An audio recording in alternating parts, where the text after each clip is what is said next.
Dyeing wool. When dyeing wool at Greenhill Woolen Crafts, the process starts with the wool on the cone, the cone is weighed and then it is wound by hand onto this skein winder made by Greenhill Woolen Crafts. The skein winder is fully expanded at this point, and as I wind, I look at the weight of the wool coming off. So there's about 10 grams on there now.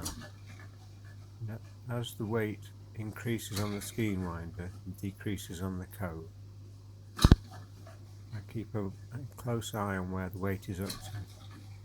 When it's got to 100 grams, then I stop and start a new skein. So here we see it's possible to fit 3 100-gram skeins on this skein winder.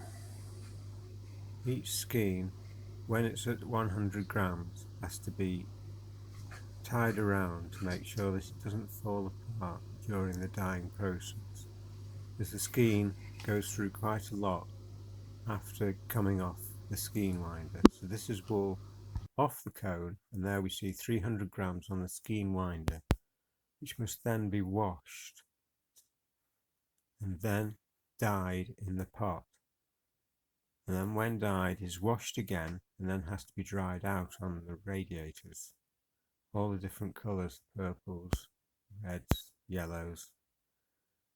These dried skeins are then fitted on back onto the skein winder, which is then not fully expanded, and then from the skein winder, using a ball winder, the wool is made into balls. Here we see 3 balls of wool in the skein winder with the ball winder, and that can produce these 3 100-gram balls of dyed wool.